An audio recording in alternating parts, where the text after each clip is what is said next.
Echoes of Deception by Edwina Longbottom. Chapter 1. A Life in Two Worlds. The sound of a crisp whistle pierced the air as the referee signaled the end of the match.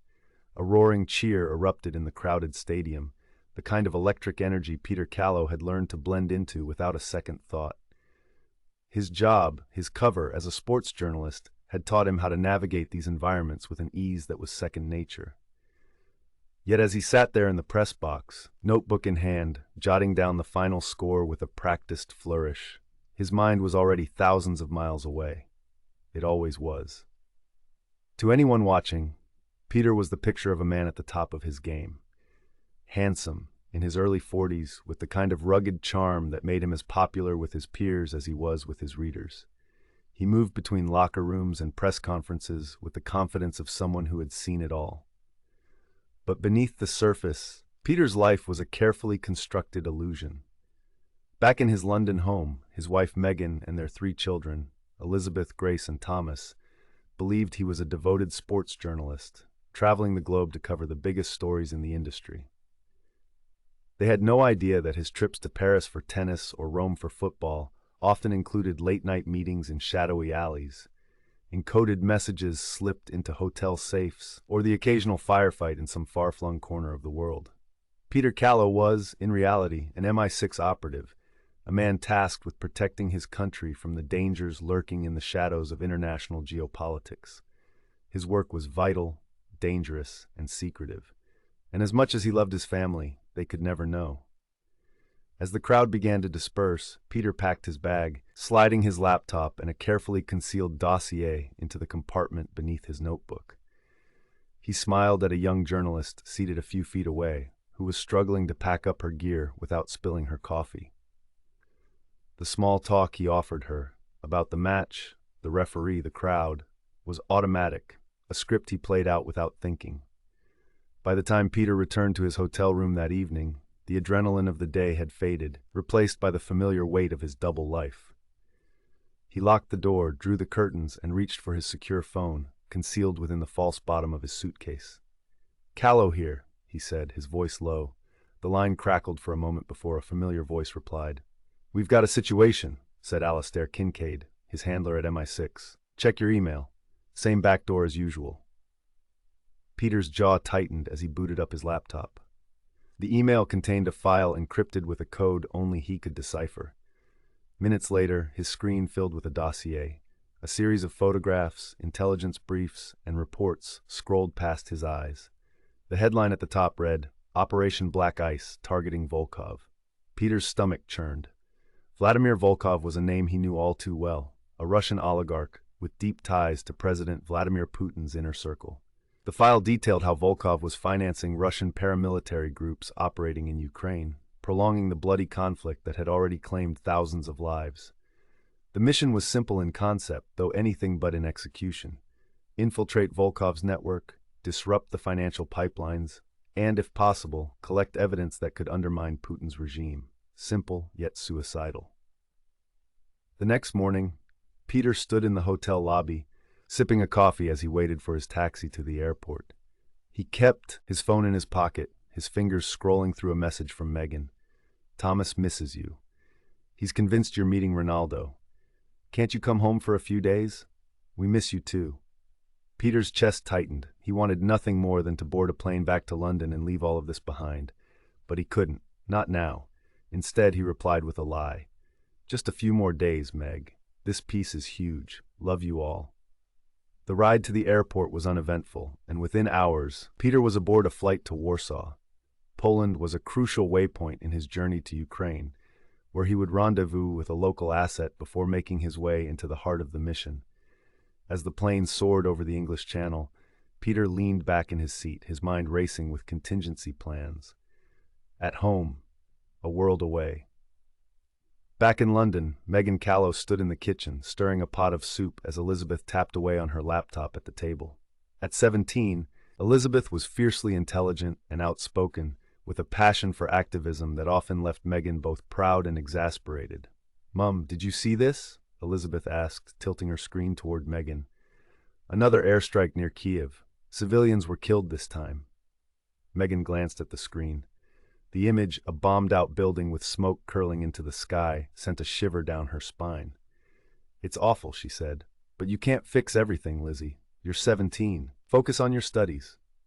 Elizabeth frowned but didn't argue. Instead, she clicked on another article, one detailing the financial networks supporting the Russian war effort. It was a rabbit hole she often disappeared into, searching for ways to make sense of a world that felt increasingly chaotic. Nearby, 9-year-old Thomas bounded into the room, clutching a toy football. "Mum, when's Dad coming home? I want to show him my penalty kick."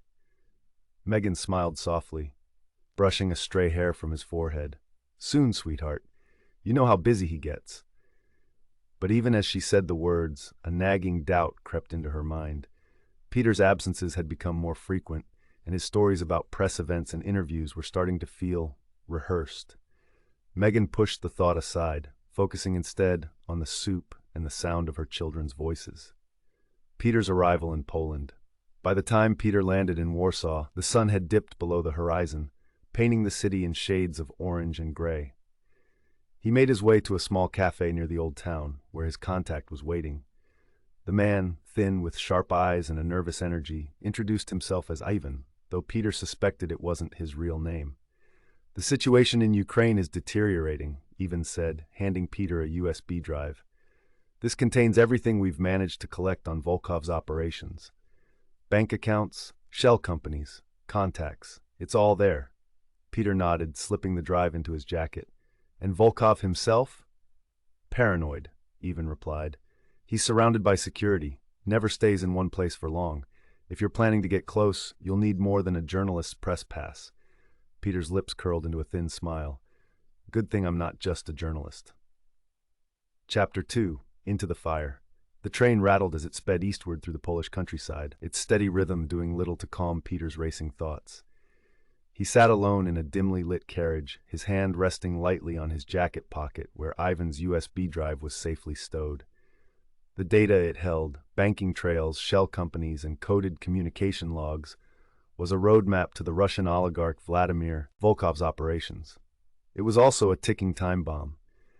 Peter's journey into Ukraine was disguised as a reporting trip to document the lives of civilians displaced by the ongoing war. His forged press credentials were impeccable, and the persona of Peter Callow, sports correspondent, had always provided him with a perfect cover. But this mission felt different. The stakes were higher, the risks far greater. As the train approached the border, Peter glanced at his reflection in the window. He looked tired, older than his 42 years. For a brief moment, he allowed himself to think of Megan and the kids. What would happen to them if something went wrong? He pushed the thought away. Sentimentality could get him killed. When the train slowed to a stop, Peter stepped onto the platform, his breath visible in the cold night air. His contact in Ukraine, a woman named Edwina, was waiting near a rusting bench. She was in her 30s, with dark hair pulled into a tight braid and a scar running down the side of her jaw, a souvenir, Peter assumed, from the war. "Callow?" she asked, her voice low and clipped. Peter nodded. "That's me." "Come, we don't have much time." Edwina led him to a battered sedan parked at the edge of the station. As they drove through the darkened streets, she filled him in on the situation. Volkov's men are embedded in Kiev, Odessa, and several smaller towns. They move money and weapons through a network of couriers and digital proxies. The accounts you're after are controlled by Volkov himself, but accessing them will require more than just this, she said, gesturing to the USB drive. "What are you suggesting?" Peter asked, his tone cautious. Edwina's lips tightened. "You'll need to get close to Volkov. His inner circle is small, but they're arrogant. They host extravagant parties even during the war to show off their wealth and influence. That will be your way in." Peter didn't like the sound of it, but he nodded. "And you have a way to get me into one of these parties?" Edwina smiled faintly. "I thought you MI6 types liked the challenge." At home, suspicion. Meanwhile, back in London, Megan Callow sat in the family's cozy living room, sorting through a pile of unopened mail. The kids were upstairs, their laughter echoing faintly through the house. Megan appreciated the moments when the house felt alive, but tonight her mind was elsewhere. Her phone buzzed on the coffee table. It was a message from Peter. Landed safely. "Busy day tomorrow. Love you." She stared at the words for a moment, a frown tugging at her lips. Something about Peter's recent behavior didn't sit right with her. He'd always been a little secretive about his work. He'd claimed it was to protect her from the relentless demands of his job. But lately, his absences felt different, more deliberate, more calculated. Megan's thoughts were interrupted by Elizabeth, who bounded into the room clutching her laptop. "Mum, you need to see this," Elizabeth said, her face alight with urgency. "What is it, Lizzie?" Megan asked, setting down the mail. Elizabeth opened a browser tab, revealing an article from an independent journalist covering the Ukrainian war. The story detailed a recent cyber attack on a Russian arms dealer linked to Vladimir Volkov. The journalist speculated that Western intelligence agencies were behind the attack. "And," Megan prompted.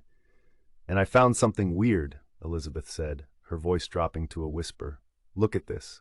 She scrolled to a comment section where an anonymous user had posted a series of cryptic messages. Among them was a string of numbers that Elizabeth had traced to a geo-coordinate in Poland, the exact location of a train station. "It could be nothing," Elizabeth said. "But what if it's not? What if Dad's trip to Poland isn't just about sports?" Megan felt a chill run through her. "Lizzie, you need to stop digging into this stuff. It's dangerous." "But don't you ever wonder," Elizabeth pressed, "why Dad's gone so much? Why he never talks about his work in detail?" Megan didn't answer. She didn't have to. The party.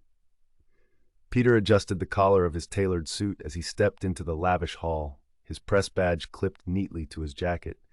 The room was filled with well-dressed elites, their conversations punctuated by the clinking of champagne glasses. The party, held in the heart of Kiev, was a surreal juxtaposition against the backdrop of a city at war. Volkov was here. Peter could feel it. "Stay close," Edwina whispered as she handed him a glass of champagne. She was posing as his assistant, her demeanor as cool and polished as the pearls around her neck. Peter scanned the room, his journalist persona firmly in place. He struck up casual conversations with a few attendees, asking questions about the event and dropping hints about a potential story he was working on. Eventually, his efforts paid off. A large man with a shaved head and a thick Russian accent approached him. "You're the journalist," the man said. It wasn't a question. Peter nodded. "Peter Callow. I cover international sports, but I'm always looking for the human angle, and there's no bigger story right now than Ukraine." The man smirked. "Volkov will want to meet you." Peter's pulse quickened, but he maintained his calm. "Then let's not keep him waiting." The encounter. Volkov was seated at a private table, his presence magnetic despite his unassuming stature. He had the air of a man who had grown used to power and feared little. When Peter approached, Volkov eyed him with suspicion, but a hint of amusement danced in his expression. "A journalist," Volkov said, his voice smooth and accented. "What could you possibly want from me?" "I'm not interested in propaganda," Peter replied smoothly. "I'm interested in the truth. People like you, wealthy, influential, you shape the world in ways most people don't understand. I want to tell that story." Volkov's laughter was sharp and unexpected.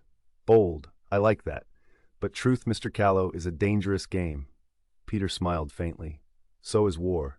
Volkov's eyes narrowed, but he motioned for Peter to sit. The two men talked for nearly an hour, their conversation a delicate dance of veiled threats and subtle probing. By the time Peter left the party, he had secured an invitation to Volkov's estate, a step closer to his ultimate goal.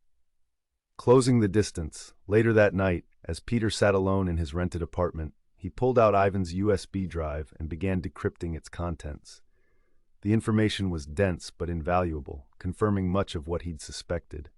Volkov's financial empire was vast, but it wasn't invulnerable. The key lay in accessing a specific server housed in Volkov's Moscow office. Peter leaned back in his chair, his mind already racing ahead to the next phase of the mission. But even as he planned his next move, a nagging thought lingered in the back of his mind. He needed to check on Megan and the kids. Grabbing his secure phone, Peter typed out a quick message. "How's everything at home? Miss you all." He hit send and stared at the screen, willing it to offer him a glimpse of the life he was fighting to protect. But there was no reply. Chapter 3. Shadows in Moscow. The air was thick with tension as Peter boarded a private jet bound for Moscow. the next critical step in his mission to dismantle Vladimir Volkov's financial empire. His invitation to Volkov's estate had come with a promise of access, if he could convincingly play the role of the ambitious journalist chasing an exclusive. Beneath the surface of Peter's calm exterior, however, his mind churned with strategies and contingencies. Moscow was a hornet's nest, and Volkov's paranoia made every move potentially fatal. Peter leaned back in his seat, pulling out a tablet to review his intel. The decrypted files from Ivan's USB drive painted a vivid picture of Volkov's network. Secret accounts, shell corporations, and a web of couriers transporting cash and sensitive documents across Europe and Asia. But the most valuable asset was a central server housed in Volkov's high-security Moscow office. That server contained the evidence Peter needed, proof of Volkov's involvement in financing Russian military aggression. As the jet began its descent into Moscow, Peter switched off the tablet and steeled himself for the task ahead. The game was about to begin. At home, cracks in the facade. Back in London, Megan sat in her bedroom, scrolling through old photos on her phone. One of her favorites was from a family holiday in Cornwall. Peter, with his arm around her, laughing as the kids buried his legs in the sand. He looked so carefree, so real. But that version of Peter felt like a distant memory. Lately, his absences had grown longer, his excuses thinner. Megan had tried to convince herself it was just the demands of his job, but the doubt gnawed at her, and Elizabeth's discovery of the cryptic messages had only added fuel to her suspicions. Megan opened her laptop and typed Peter's name into a search engine. Most of the results were harmless, articles he'd written, interviews he'd conducted, but something felt off. Digging deeper, she began piecing together a timeline of his trips, cross-referencing them with major geopolitical events. The pattern was subtle but undeniable. "Mum," Elizabeth's voice startled her. Megan quickly closed the laptop. "Yes, sweetheart?" Elizabeth hesitated at the door, her brow furrowed. "Are you okay? You've been distracted." Megan forced a smile. "I'm fine, Lizzie. Just tired." Elizabeth didn't look convinced, but she nodded and retreated to her room. Megan exhaled slowly. Whatever Peter was hiding, she needed to know the truth. The estate Volkov's estate was a sprawling compound on the outskirts of Moscow, surrounded by high walls and patrolled by armed guards. The opulence of the place was staggering. Gold chandeliers, marble floors, and walls adorned with priceless artwork. Peter's press credentials had been thoroughly vetted before his arrival, but he knew the guards would be watching him closely. Volkov greeted Peter with a firm handshake and a predatory smile. "Mr. Callow, welcome. I trust your journey was comfortable?" "Very," Peter replied, maintaining his journalist persona. "Thank you for inviting me." The evening unfolded with a carefully choreographed routine. Volkov played the gracious host, introducing Peter to his inner circle, wealthy businessmen, government officials, and a handful of individuals whose connections to the Kremlin were unmistakable. Peter made small talk, asking innocuous questions and taking mental notes of every detail: faces, names, accents, gestures. As the night wore on, Peter excused himself to freshen up. Guided by Darina's intel, he navigated the labyrinthine halls until he found Volkov's private office. The door was locked, but Peter had come prepared. Using a slim lock-picking tool concealed in his jacket, he worked quickly, his pulse steady despite the risk. Inside, the office was a blend of old-world luxury and cutting-edge technology. Peter moved to the desk, inserting a device into the computer's USB port. The device, designed by MI6's tech team, began siphoning data from the server. A progress bar appeared on the screen, creeping forward agonizingly slowly. Footsteps echoed in the hallway. Peter froze, his hand instinctively moving to the small knife concealed in his belt. The footsteps paused outside the door. He held his breath, his heart hammering in his chest. After a moment, the footsteps moved on. Peter exhaled shakily as the progress bar reached 100%. He removed the device, pocketed it, and carefully relocked the door before slipping back into the party.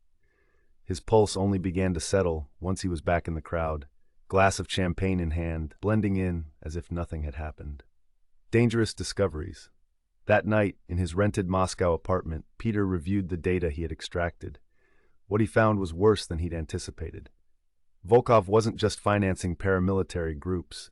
He was also laundering money for a covert Russian operation aimed at destabilizing Western democracies. The documents detailed payments to hackers, propagandists, and even political figures in Europe. Peter sent an encrypted message to MI6, summarizing his findings and requesting immediate extraction. But as he prepared to send the files, a chilling realization dawned on him. If Volkov discovered the breach, retaliation would be swift and brutal, and his family could be collateral damage. Homefront interception. As Peter wrestled with his next move, Megan was making one of her own. She had tracked down an old friend, a former investigative journalist named Sophie, and shared her concerns about Peter. Sophie, intrigued and slightly alarmed, agreed to help. "Have you noticed anything unusual about his behavior?" Sophie asked as the two women sat in a quiet cafe. "Yes," Megan admitted. "He's more secretive than ever, and Lizzie found something online, coordinates that match places Peter's been." Sophie frowned. "That's not normal, Meg. You need to be careful." Megan nodded, her resolve hardening. "I just want to know the truth." The chase. The next morning, Peter was on edge. Something felt wrong. His suspicions were confirmed when he spotted a familiar face in the crowd near his apartment, a man he recognized as one of Volkov's enforcers. They had found him. Peter moved quickly, slipping out the back of the building and into the labyrinthine streets of Moscow. The chase that ensued was a blur of adrenaline and instinct. Peter darted through alleys, climbed fences, and blended into crowds, all the while knowing that one misstep could cost him his life. Eventually, he managed to lose his pursuers, but the encounter left him shaken. He couldn't stay in Moscow. The mission was over. It was time to get out. The escape disguised as a construction worker, Peter made his way to a train station on the outskirts of the city. His extraction point was a small airstrip in Belarus, where an Mi-6 plane would be waiting. As the train rumbled out of Moscow, Peter allowed himself a moment of relief. The data was secure, and he was one step closer to dismantling Volkov's empire. But his relief was short-lived. Back in London, Megan was about to uncover something that would shatter her understanding of the man she thought she knew. Chapter 4. The Fraying Edge. Peter sat in the corner of the train carriage, his construction worker disguise blending him into the sea of commuters. He kept his head down, his eyes hidden beneath the brim of his cap. The train rattled as it sped through the frozen Russian countryside, a bleak, snow-covered expanse stretching endlessly beyond the windows. The USB drive containing Volkov's secrets felt heavy in his pocket, a small device holding a payload large enough to destabilize governments. Peter knew the repercussions of what he'd uncovered. Volkov's covert operations weren't just fueling the war in Ukraine. They were sowing discord across Europe and the West. The revelation had sent a chill down his spine. The stakes were no longer just geopolitical. They were deeply personal. If Volkov connected Peter to the breach, retaliation wouldn't end with him. Megan, Elizabeth, Grace, and Thomas were at risk. Peter tightened his grip on the handle of his battered duffel bag. He had to get to Belarus, to the waiting Mi-6 plane, and out of this country. Failure wasn't an option. Back in London, cracks widened. Megan sat at the dining room table, staring at Peter's laptop. For years, she had respected his privacy, trusted his stories, and never once questioned what he claimed to be doing on his endless trips abroad. But tonight, something inside her broke. The inconsistencies, the vague explanations, the way he avoided direct answers, it had become too much. She hesitated for a moment, then opened the laptop and typed in a password. The first one didn't work, nor did the second. On her third attempt, she tried a combination of their anniversary and Peter's birth year. The screen unlocked. Her breath caught as she stared at the desktop. There were no sports articles, no drafts of interviews or notes about upcoming matches. Instead, Megan found folders labeled with cryptic titles: Eastern Ops, Contacts, OPSEC. Her fingers trembled as she opened one labeled Cover Docs. Inside were fake passports, identification cards, and other documents bearing Peter's face, but with different names. Megan leaned back, her heart pounding. Her husband wasn't who he claimed to be, but who was he? And what had he been doing? "Mum?" Elizabeth's voice startled her, and Megan quickly closed the laptop. Her eldest daughter stood in the doorway, holding her phone. "What's wrong?" Megan asked, trying to keep her voice steady. Elizabeth hesitated. "I was looking at those geo-coordinates again. I think Dad's lying to us." Megan's face paled. "Lizzie, listen to me. Whatever you've found, you need to stop. Don't look into this anymore. It's not safe. Elizabeth's brow furrowed. Not safe? What's going on, Mum? Megan didn't answer. She couldn't. Not yet. The ambush Peter's train pulled into a remote station near the Belarusian border. Snow crunched beneath his boots as he stepped onto the platform, his breath forming clouds in the frigid air. The station was nearly deserted, save for a few travelers huddled in heavy coats. Peter scanned the area, his instincts on high alert. Something felt off. As he approached the exit, he caught sight of a man leaning against a lamppost, smoking a cigarette. The man's stance was too relaxed, his eyes too watchful. Peter didn't stop walking, but he adjusted his path, heading for a side street instead of the main road. The first shot rang out, shattering the stillness of the night. Peter dove behind a stack of wooden crates as more shots followed, the crack of gunfire echoing through the empty station. He reached for the small pistol concealed in his jacket, his mind racing. Volkov's men had found him. Using the crates as cover, Peter returned fire, his shots precise and calculated. One of the attackers fell, but the others were closing in. Peter spotted a narrow alleyway and made a dash for it, bullets whizzing past him. He zigzagged through the snowy streets, his breath ragged, his heart pounding. He knew he couldn't outrun them forever. Megan's decision. Megan couldn't sleep. After putting the kids to bed, she returned to the laptop, her mind swirling with questions. She knew she was venturing into dangerous territory, but she needed answers. Opening Peter's email, she found a series of encrypted messages. Most were gibberish to her, but one subject line caught her eye. Extraction details.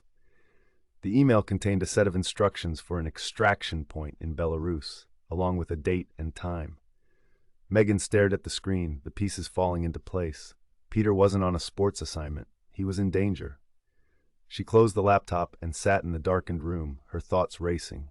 She needed help. But who could she trust? The escape Peter's lungs burned as he ran, the cold air biting at his face. He could hear the footsteps behind him, the voices shouting in Russian. He turned a corner and spotted a delivery truck idling near an alley. Without hesitation, he climbed onto the back and ducked beneath a tarp just as the truck pulled away. He lay there in the darkness, his hand gripping his pistol, his ears straining for any sound of pursuit. The truck rumbled on for what felt like hours, the vibration lulling him into an uneasy calm.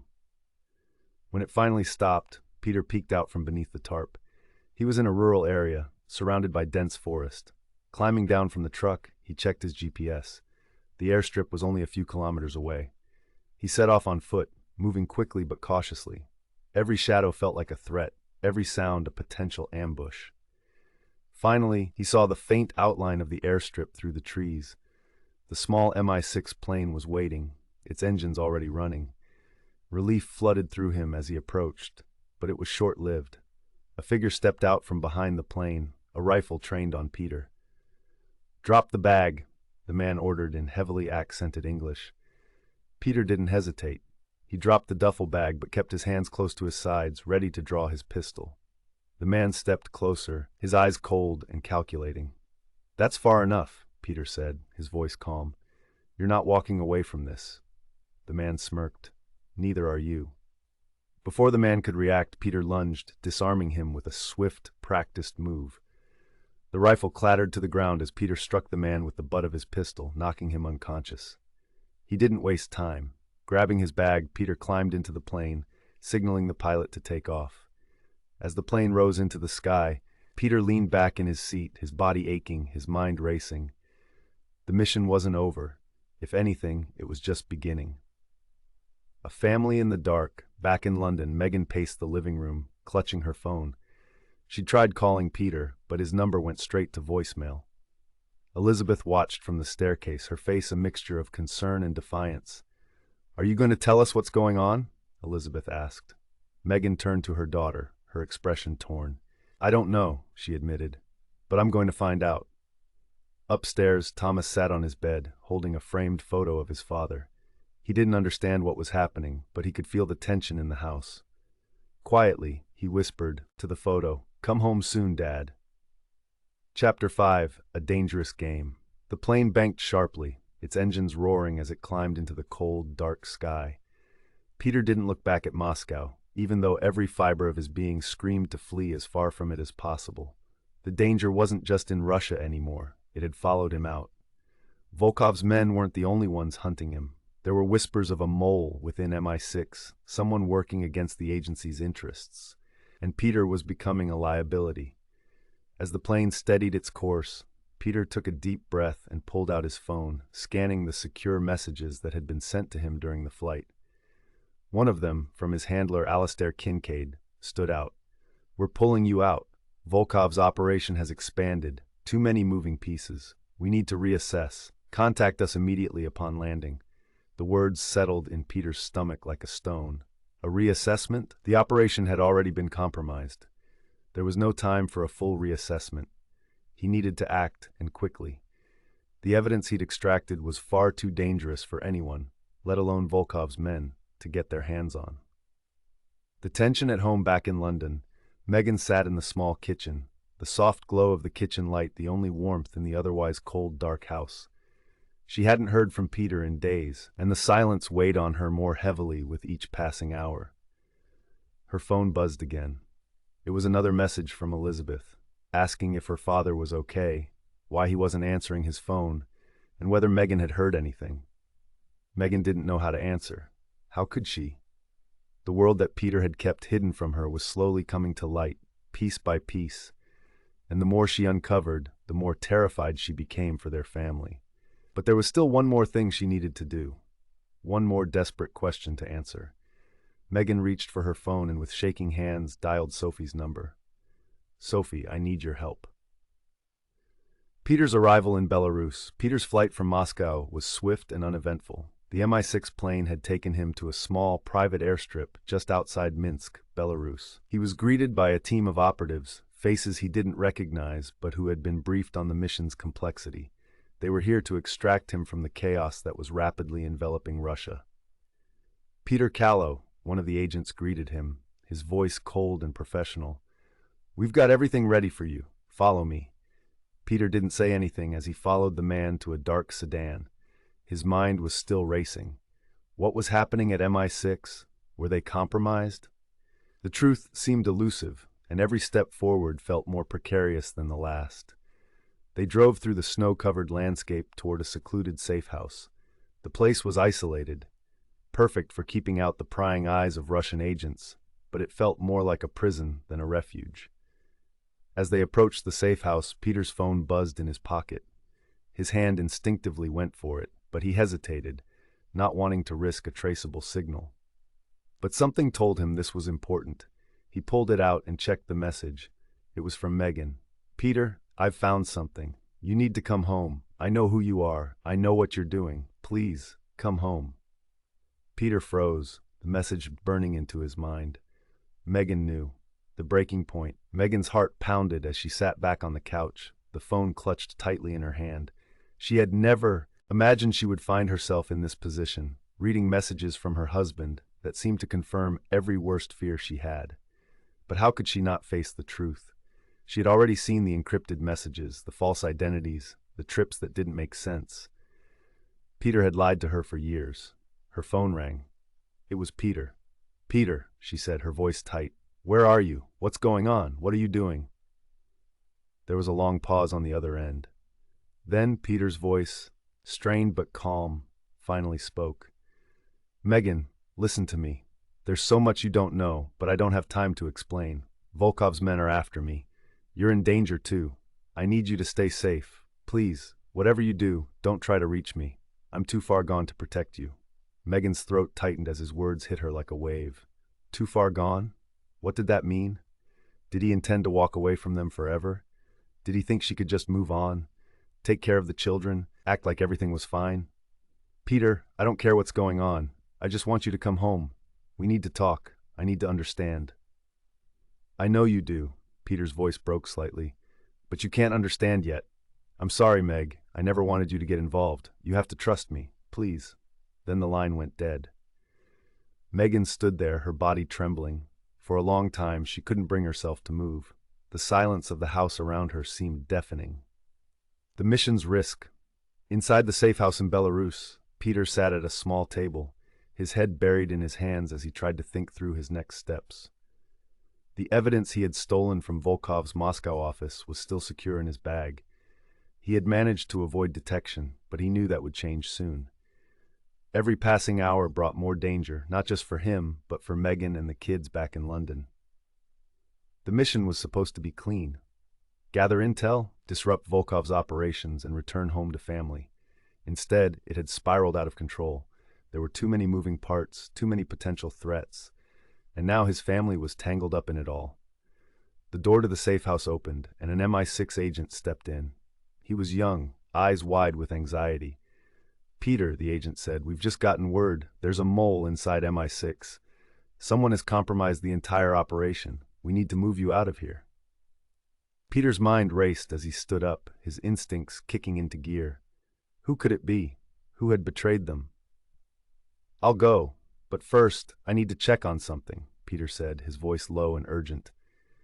Homebound Megan sat in the kitchen, her hands gripping a cold cup of tea, trying to steady her nerves.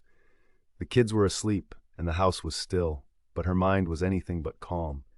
Peter had been distant before, but now it felt like something had shifted. She couldn't ignore the truth any longer. Peter wasn't just working in sports. He was involved in something far deeper and more dangerous than she had ever imagined. She had to know what happened to him and how far he had gone. Megan stood up and moved to the door, determination setting in. She wouldn't wait for Peter to come back. She would take control of this situation. She would protect their family. As she stepped outside into the cool night air, she dialed Sophie again. "I'm gonna find him," Megan said quietly, her voice firm. "And when I do, I'll make him tell me the truth." Peter's return, a race against time. The train rattled down the tracks as Peter boarded his flight back to London. He knew it would be a tight race. The clock was ticking, and with every passing second, the danger was getting closer. If Volkov's men had discovered the breach, the consequences would be devastating, not just for him, but for everyone he loved. And in the back of his mind, he kept hearing Megan's voice, pleading with him to come home. He hadn't heard from her since their last conversation, but he knew she wouldn't give up. She was strong, resourceful, just like him, but he couldn't allow her to get involved any further. Chapter 6. The Tightening Noose. The flight back to London felt suffocating. Peter sat near the back of the cabin, his duffel bag tucked under the seat, its precious contents still untouched. The USB drive holding Volkov's secrets seemed to weigh down the entire plane. His handler's cryptic warning about a mole in MI6 echoed in his mind. The question wasn't if he'd been betrayed, it was who, and how close that betrayal had brought the danger to his family. As the plane descended into Heathrow, Peter rehearsed his next steps. He needed to deliver the evidence, flush out the mole, and ensure Megan and the kids were safe. But with so many unknowns, even his carefully honed instincts felt dulled. He texted his handler as soon as he landed. "Back in London. Need secure extraction for package. Location compromised." The response was instant. "Hold position. We'll update." Peter gritted his teeth. Holding his position was the last thing he could afford. Megan's investigation. In their home, Megan paced the living room, her nerves frayed, but her determination intact. Sophie sat across from her, scribbling notes on a yellow legal pad. "You're sure about this?" Sophie asked, glancing up. "Because if Peter's involved in something this dangerous, going after him could make things worse." "I don't have a choice," Megan said, her voice trembling with equal parts anger and fear. "He's my husband, Sophie, and if he's in trouble, I need to know why. For the kids' sake, if nothing else." Sophie nodded, her expression grim. "I've been looking into Volkov like you asked. The man's a ghost. No social media presence, no interviews, nothing. But his name pops up in intelligence leaks tied to Russian paramilitary activity. If Peter's tangled up with Volkov, he's in deeper than you think." Megan exhaled sharply, pressing her hands to her temples. "I need to confront him. I need answers." "Then we'll find him," Sophie said. "But you need to be prepared. Whatever Peter's been hiding, it's not going to be easy to hear." Megan nodded, swallowing the lump in her throat. She wasn't prepared, but she knew she had to press forward. The meeting Peter arrived at a safe house in South London, an unassuming flat above a shuttered convenience store. Alistair Kincaid was waiting for him, his broad frame casting a long shadow in the dimly lit room. The MI6 handler looked as worn as Peter felt, his face lined with worry. "You look like hell," Kincaid said by way of greeting. "Thanks for the vote of confidence," Peter replied, dropping his bag onto the table. "What's the situation?" Kincaid motioned for Peter to sit. "Bad. The mole isn't just feeding information to Volkov. They've been deliberately undermining operations across Europe. Whatever you found in Moscow, it's rattled a lot of cages. Volkov's men are here in London, and they're hunting for you." Peter's jaw tightened. "What about my family?" Kincaid hesitated. "We've got surveillance on your house. No signs of activity yet, but if Volkov knows where you live—" "He knows," Peter interrupted. "It's just a matter of time." "Then you need to relocate them," Kincaid said, "immediately." Peter shook his head. "Not until I've handled the mole. If they're inside MI6, they'll know every move we make. We have to flush them out first." Kincaid leaned back, his eyes narrowing. "And how do you propose we do that?" Peter reached into his bag and pulled out the USB drive. "We set a trap. Megan's confrontation." Megan's heart raced as she sat in her car outside the safe house, Sophie's words replaying in her mind. She had followed Peter from the airport, her instincts overriding her fear. She didn't know what she would say when she saw him. All she knew was that she couldn't keep living in the dark. The door to the safe house opened, and Megan's breath caught. Peter stepped out, his face shadowed in the dim streetlight. He looked different, hardened, wary, like a man carrying the weight of the world on his shoulders. Before she could stop herself, Megan climbed out of the car and called his name. "Peter!" He froze, turning toward her voice. His eyes widened in shock, then narrowed in anger. "Megan, what are you doing here?" he hissed, striding toward her. "It's not safe." "No kidding," she snapped. "You lied to me, Peter, for years. I need to know the truth. All of it." Peter glanced around the street, his hand instinctively moving to his waist where he kept a concealed weapon. "Not here. Come inside. The truth unfolds." Inside the safe house, Peter paced the small room while Megan stood near the door, her arms crossed. "Start talking," she demanded. Peter ran a hand through his hair, his mind racing. "I work for MI6. I've been undercover for years, using my job as a journalist as a cover to gather intelligence. Everything I've done, every lie I've told, was to protect you and the kids." "Protect us?" Megan's voice rose. "By putting us in danger? By leaving us in the dark while you run around the world playing spy?" "It's not a game," Peter snapped. "Do you think I wanted this? Do you think I enjoy watching my family from a distance, wondering if the next mission will be my last?" Megan's anger faltered as she saw the pain in his eyes. "Then why didn't you tell me?" "Because the moment you know, you become a target," Peter said quietly. "And now, thanks to Volkov, you already are." The trapped Kincaid re-entered the room, interrupting the charged moment.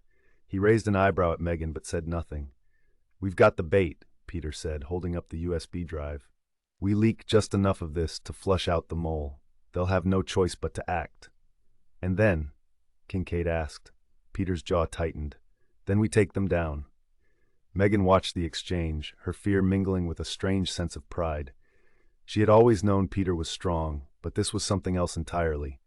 He wasn't just fighting for his country, he was fighting for her, for their family. "I'm coming with you," Megan said suddenly. Peter turned to her, his eyes wide. "No, absolutely not." "You don't get to decide," Megan said, her voice steady. "You've kept me in the dark long enough. I'm not sitting at home waiting for you to come back, if you even come back." Peter hesitated, his heart torn. He wanted to protect her, but he also knew Megan was right. She was already involved, whether he liked it or not. "Fine," he said finally, "but you follow my lead. No questions, no deviations." Megan nodded, determination hardening her features. "Deal."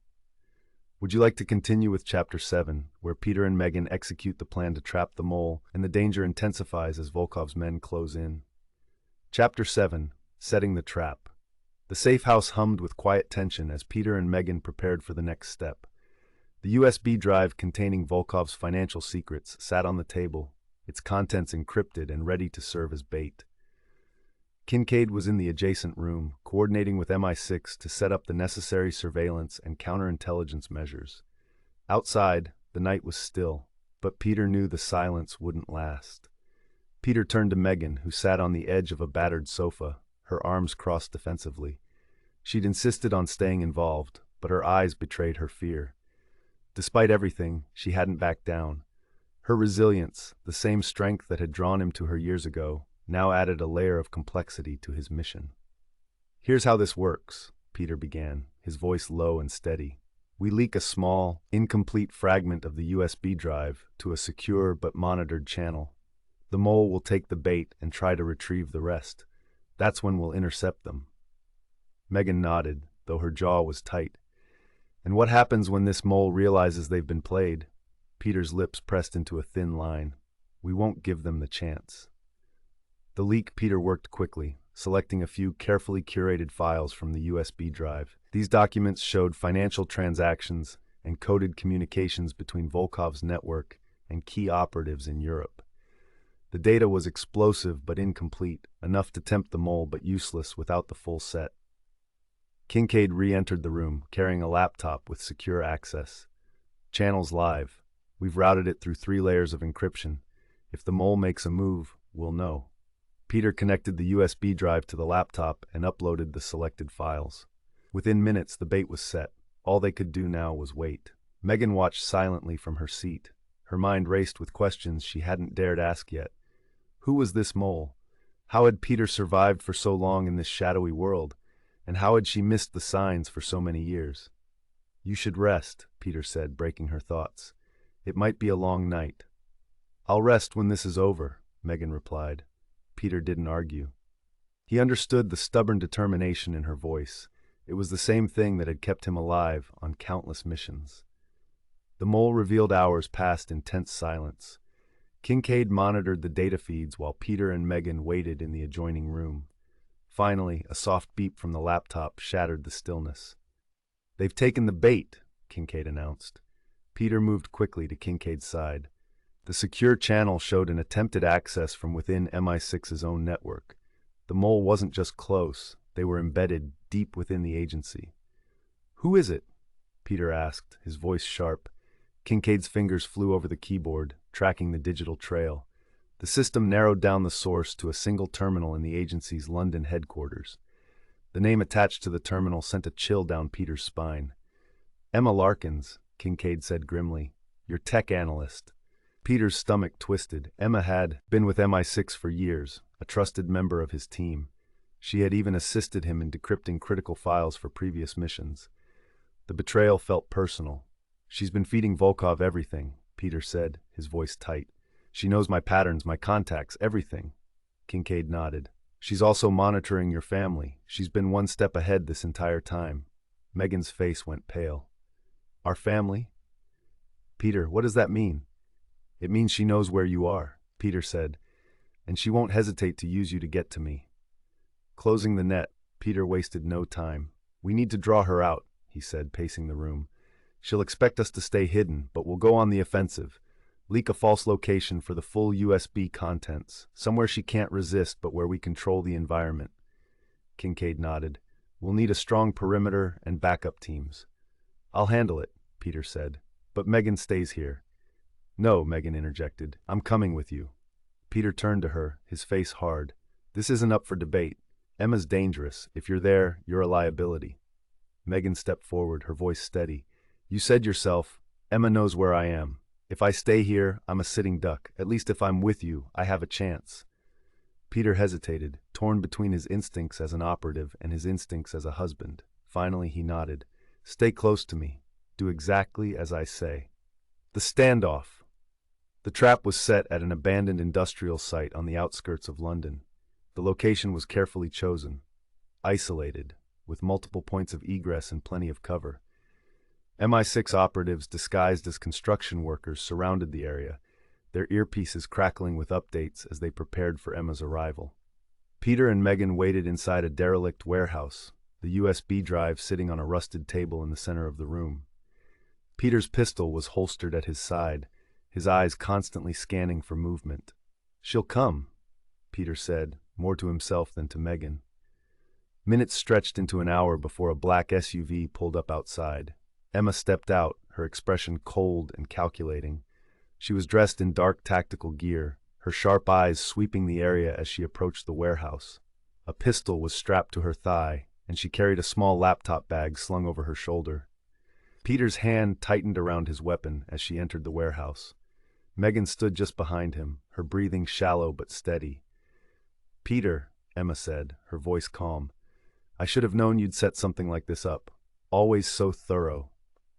"And you were always too confident," Peter replied, his voice laced with controlled anger. "How long have you been working for Volkov?" Emma smirked. "Long enough to know that you're wasting your time. You think you're saving the world, but you're just a pawn. Volkov doesn't fear you, he laughs at you." Peter leveled his gun at her. "Drop the bag." Emma raised her hand slowly, letting the bag slide to the floor. "You won't shoot me," she said. "Not with your wife standing right there." Peter's finger twitched on the trigger. "Don't test me." Before Emma could respond, a deafening explosion rocked the building. The windows shattered, and the walls trembled as a fireball erupted outside. Volkov's men had arrived. Chaos and escape. The explosion threw Peter and Megan to the ground. Peter scrambled to his feet, dragging Megan behind a stack of crates as bullets began to tear through the warehouse. Emma darted for cover, her laptop bag clutched tightly to her chest. "Stay down!"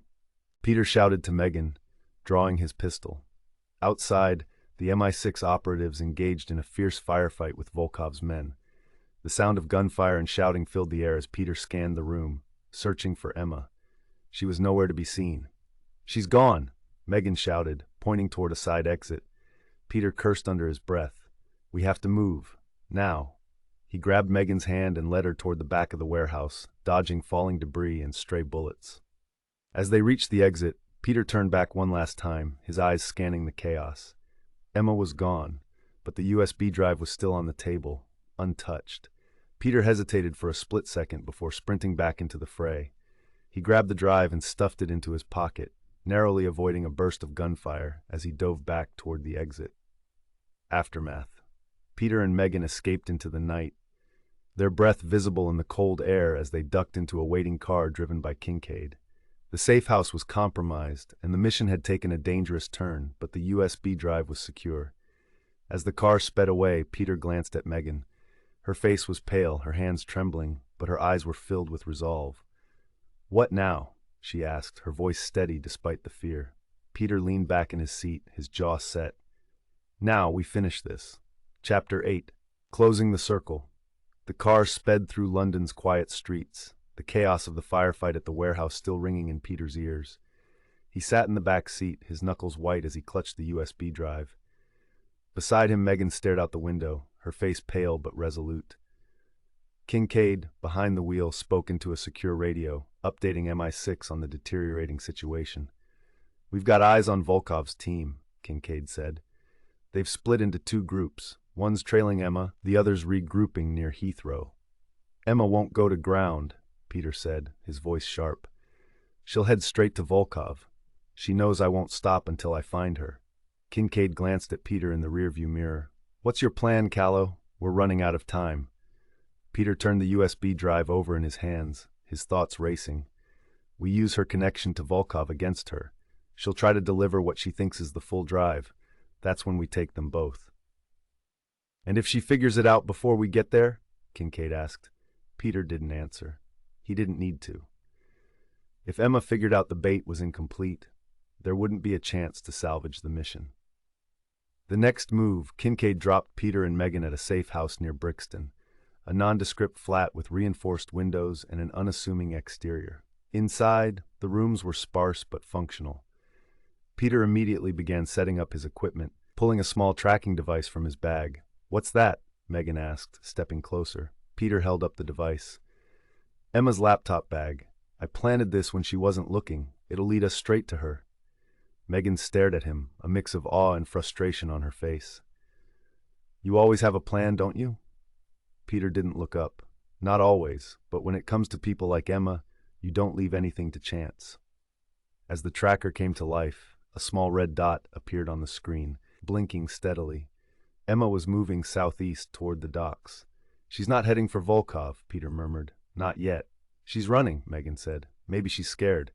"Or she's leading us into a trap," Peter replied. "Either way, we follow." At the docks. The air near the docks was damp and cold.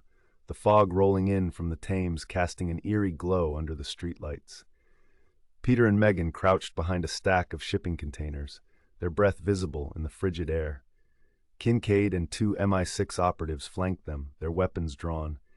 The tracker's signal had led them to a derelict warehouse near the water's edge. A faint light flickered inside, casting long shadows across the dockyard. "She's in there," Peter whispered, his hand resting on his pistol. "And Volkov's men?" Kincaid asked. "They'll come," Peter said. "They always do." Peter turned to Megan. "You stay here." Megan's eyes flashed. "We've been through this. I'm not staying behind." Peter hesitated, torn between his instincts and her unyielding determination. Finally he nodded. "Stay close to me, and if things go wrong, you run. Understand?" Megan nodded, her jaw set. The group moved toward the warehouse, their footsteps muffled against the damp ground. As they reached the entrance, Peter signaled for Kincaid to take the left flank, while he and Megan entered through the main door. Inside, the warehouse was dimly lit, the air thick with the scent of rust and salt water. Stacks of crates and machinery created a maze of shadows. Peter's eyes scanned the room, searching for any sign of movement. "There," Megan whispered, pointing to a figure near the back of the warehouse. Emma stood beside a table, her laptop open and her expression calm. She didn't look up as Peter and Megan approached, but her voice carried through the cavernous space. "You're predictable, Peter," Emma said. "I knew you'd follow the signal." Peter leveled his pistol at her. "Step away from the laptop." Emma smiled faintly, her hands raised in mock surrender. "Always so dramatic. Do you even know what you're doing anymore? Or are you just reacting?" "Last warning," Peter said. "Step away." Emma's smile faltered, and her gaze flicked to Megan. "You brought your wife? That's a bold move. Volkov will love knowing she's part of this." Peter's finger tightened on the trigger. "Don't test me, Emma." Before anyone could react, the sound of tires screeching outside shattered the tense silence. Floodlights burst through the warehouse windows, illuminating the space with blinding intensity. "They're here," Emma said calmly. "You're too late." The sound of heavy boots echoed through the warehouse as Volkov's men stormed in, their rifles raised. Peter grabbed Megan, pulling her behind a stack of crates as bullets began to fly. Kincaid and his team opened fire, the sharp crack of gunshots filling the air. Peter fired back, his movements precise and deliberate. He could see Emma darting through the chaos, her laptop bag clutched tightly as she made her way toward an exit. "She's getting away!" Megan shouted. Peter didn't hesitate. He handed Megan his backup pistol. "Stay here. Cover Kincaid. I'll handle Emma." Megan's eyes widened. "Peter, I'll be fine," he said, cutting her off. "Trust me." Peter sprinted after Emma, weaving through the hail of bullets and ducking behind crates. He caught sight of her slipping through a side door and followed, his heart pounding. The chase outside. The fog was thicker, muffling the sounds of the battle behind them. Peter could just make out Emma's silhouette as she ran toward the water's edge. He pushed himself harder, his breath coming in short gasps as he closed the distance. "Stop, Emma," he shouted. She didn't slow down. Instead, she reached into her bag and pulled out a small device, a detonator. Peter's blood ran cold as she held it, up, her finger hovering over the button. "Don't come any closer," Emma yelled. "You think you can stop this? You're wrong, Peter. Volkov's already won." Peter raised his pistol, aiming for her arm. "Drop it," Emma laughed bitterly. "You can't save everyone, not your country, not your family, not even yourself." Peter didn't wait. He fired, the shot ringing out across the docks. The detonator fell from Emma's hand as she cried out in pain, clutching her shoulder. Peter closed the distance, kicking the device away and grabbing her by the collar. "It's over," he said, his voice low and cold. "Where's Volkov?" Emma's eyes burned with defiance. "You'll never find him." Peter tightened his grip. "Try me." Aftermath. By the time Peter dragged Emma back to the warehouse, the firefight was over. Volkov's men had been neutralized, and Kincaid's team was securing the scene. Megan ran to Peter as he entered, her relief palpable. "You're okay," she said, her voice shaking.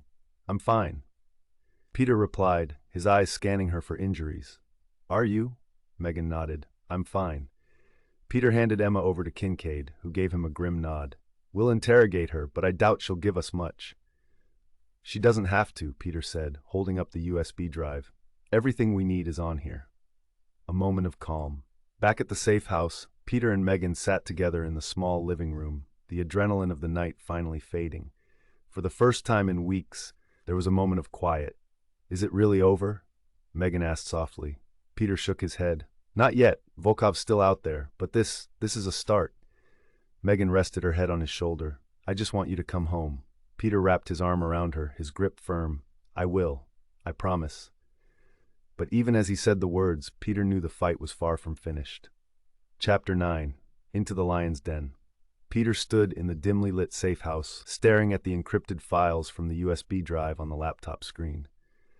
The data he had gathered held the blueprint of Volkov's operations, transactions, contacts, locations, but the one thing it didn't provide was the man himself. Volkov remained a shadow, always one step ahead. Behind him, Megan leaned against the wall, watching him work.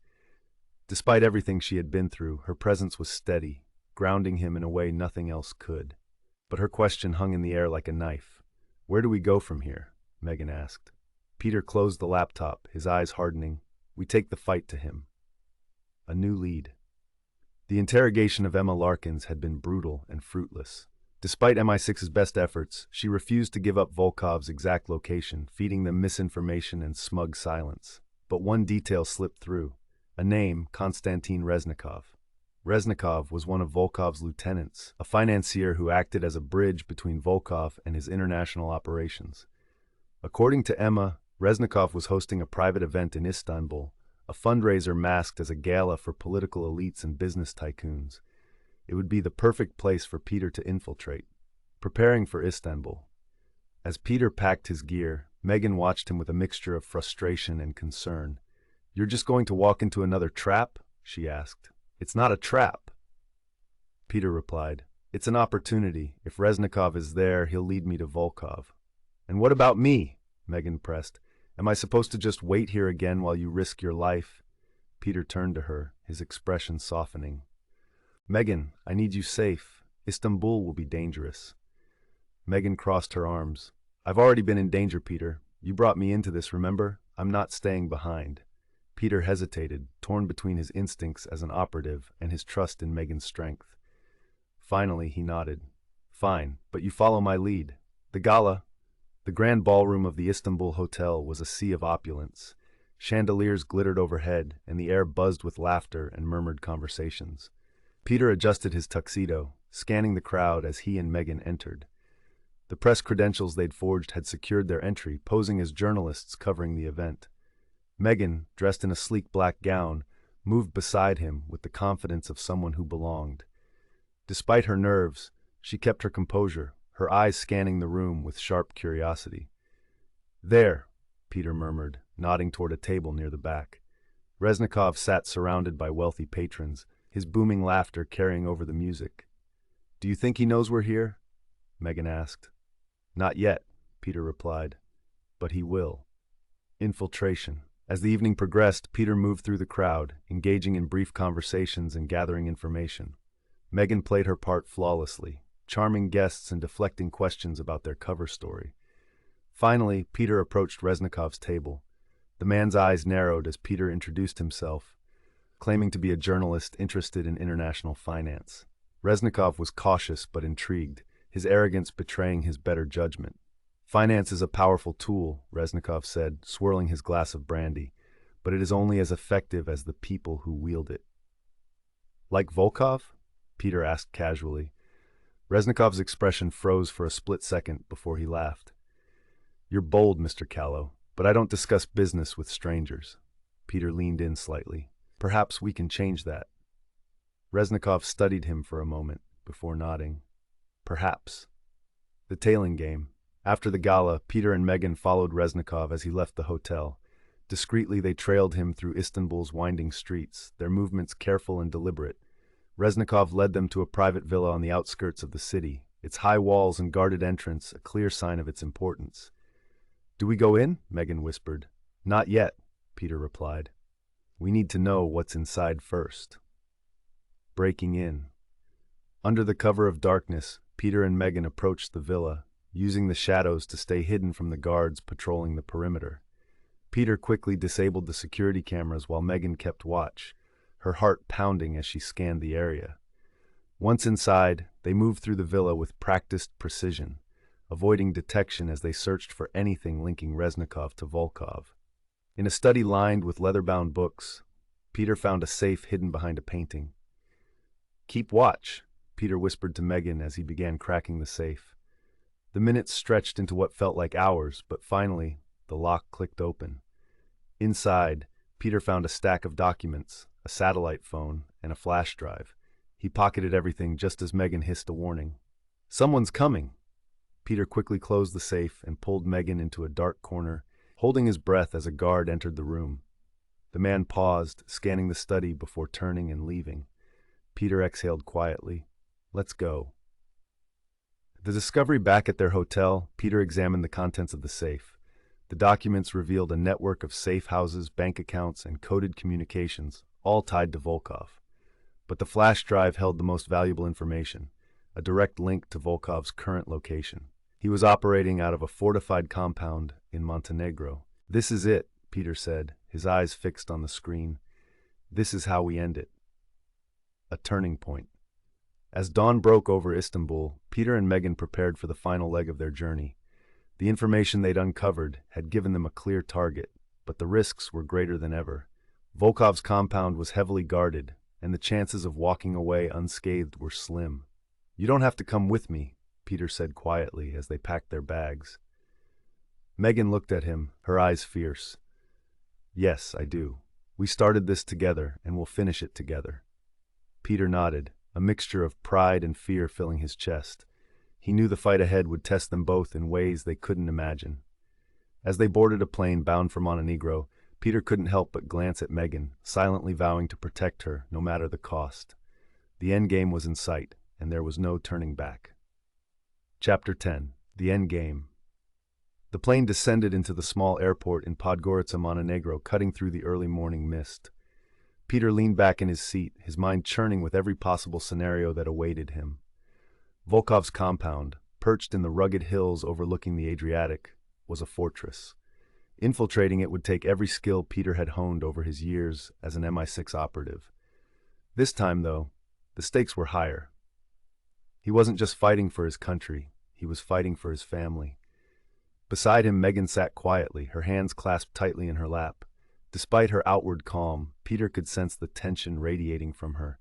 She had insisted on coming, but Peter knew the gravity of what lay ahead. "We'll get through this," Peter said softly. Megan turned to him, her eyes sharp and determined. "We don't have a choice." The approach, the MI6 field team had provided them with a rudimentary map of Volkov's compound, a sprawling estate surrounded by high walls, watchtowers, and an elite security team. The plan was simple in theory: disable the security systems, create a diversion, and get to Volkov before he had a chance to escape. In practice, it was a suicide mission. Peter and Megan hiked through the dense forest surrounding the compound, the thick canopy above shielding them from the morning sun. Peter carried a small pack containing their weapons, communication devices, and explosives. Megan carried only what she could handle, a compact pistol and a flashlight. As they reached the edge of the tree line, Peter crouched low, studying the compound through binoculars. Guards patrolled the perimeter, their movements precise and methodical. "We'll need a distraction," Peter murmured. Megan nodded. "What are you thinking?" Peter pulled a small explosive device from his pack. "A controlled blast near the south wall. It'll draw the guards away, giving us time to slip inside." "And once we're inside," Peter looked at her, his face serious, "we get to Volkov, no matter what." The infiltration.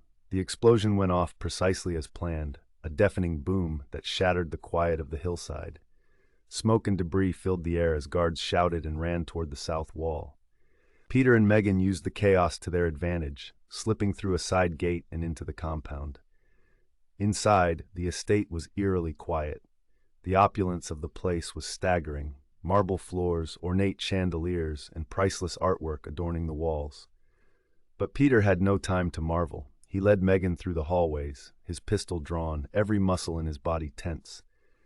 They moved quickly but carefully, avoiding the remaining guards as they made their way to the central office. According to the intel from Reznikov's safe, this was where Volkov conducted most of his operations. As they approached the office, Peter held up a hand, signaling for Megan to stop. He pressed his ear to the door, listening for any movement inside. Satisfied that it was clear, he pushed the door open, his weapon raised. The room was empty, save for a massive desk and a wall of monitors displaying security feeds from around the compound. Peter moved to the desk, rifling through papers and files while Megan kept watch at the door. "He's not here," Megan whispered, her voice laced with frustration. Peter didn't respond. His eyes were locked on one of the monitors, which showed a helipad at the back of the compound. A helicopter was powering up, its blades spinning faster with each passing second. "He's leaving," Peter said, grabbing a rifle from a nearby cabinet. "We need to move." The chase, Peter and Megan sprinted through the compound, dodging guards as they made their way toward the helipad. The sound of the helicopter's rotors grew louder, drowning out the shouts and gunfire behind them. As they burst onto the helipad, they saw Volkov climbing into the helicopter, flanked by 2 armed bodyguards. Peter didn't hesitate. He raised the rifle and fired, taking out one of the guards with a single shot. The second guard turned, his weapon trained on Peter, but Megan was faster. She fired her pistol, hitting the man in the chest. Volkov froze, his hands raised as Peter advanced toward him. The helicopter's pilot, sensing the danger, shut off the engine and raised his hands as well. "It's over, Volkov," Peter said, his voice cold. "You're not going anywhere." Volkov smirked, his eyes narrowing. "You think this changes anything? You think taking me down will stop the machine?" Peter stepped closer, his rifle leveled at Volkov's chest. "It's a start." The truth revealed, with Volkov restrained, Peter and Megan dragged him back to the central office, where they forced him into a chair.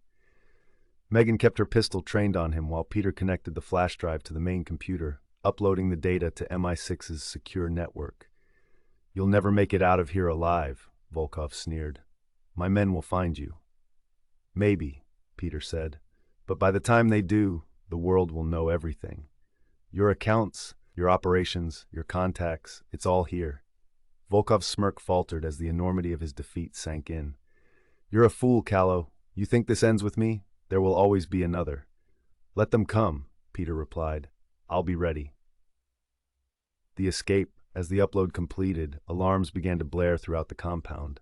Volkov's remaining guards had regrouped and were closing in fast. Peter grabbed Megan's hand, pulling her toward the exit as gunfire erupted behind them. They fought their way through the compound, taking out guards with ruthless efficiency. Megan stayed close, her movements quick and deliberate as she followed Peter's lead. Finally, they reached the forest, the sounds of pursuit fading as they disappeared into the dense trees. Peter activated his radio, calling for the extraction team that Kincaid had promised would be standing by. Minutes later, the roar of a helicopter filled the air. Peter and Megan climbed aboard, collapsing into the seats as the chopper lifted off, carrying them to safety. A new beginning. Back in London, the fallout from Volkov's capture was swift and far-reaching. The data Peter had retrieved led to a series of arrests and sanctions that crippled Volkov's network. For the first time in years, Peter felt a glimmer of hope that the tide was turning.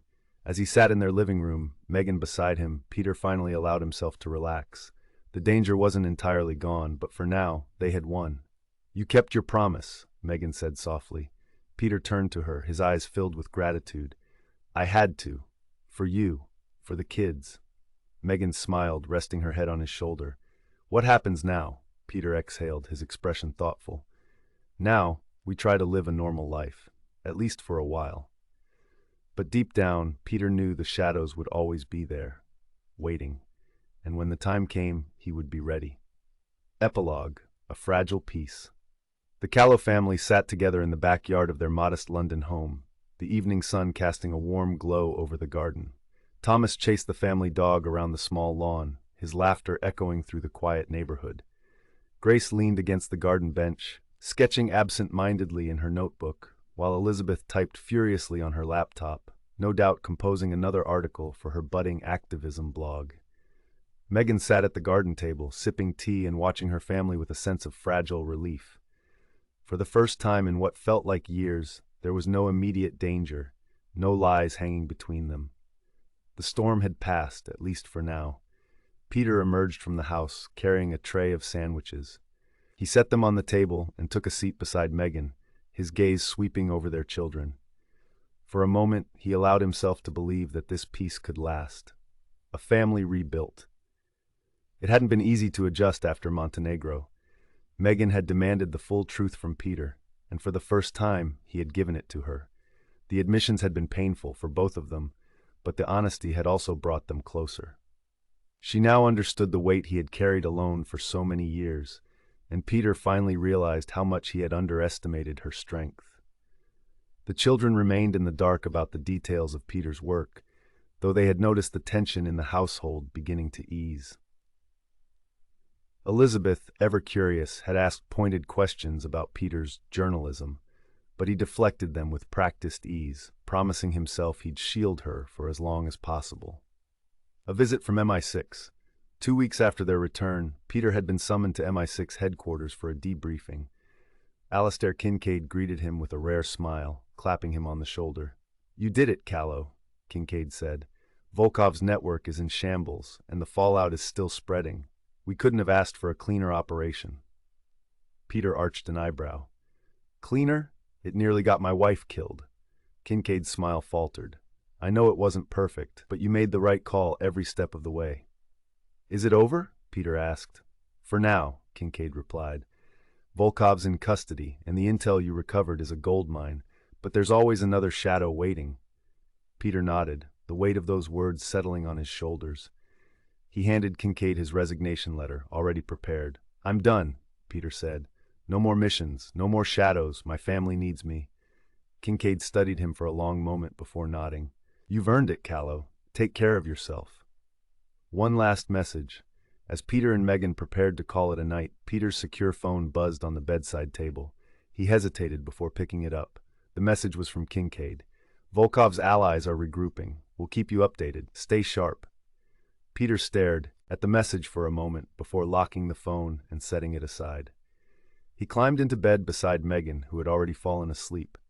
As he lay there in the quiet darkness, he allowed himself to believe, just for a moment, that this chapter of their lives was truly behind them. The shadows remain. In a dimly lit room on the outskirts of Moscow, a man sat at a desk, studying a photo of Peter Callow and his family. His face was obscured in shadow, but his voice was calm and measured as he spoke to someone on the phone. "They think it's over," the man said, "but Callow is far from done." He set the photo down, revealing the name scrawled on the back. "Callow, priority target." The man leaned back in his chair, his expression cold. "Let them enjoy their peace. It won't last."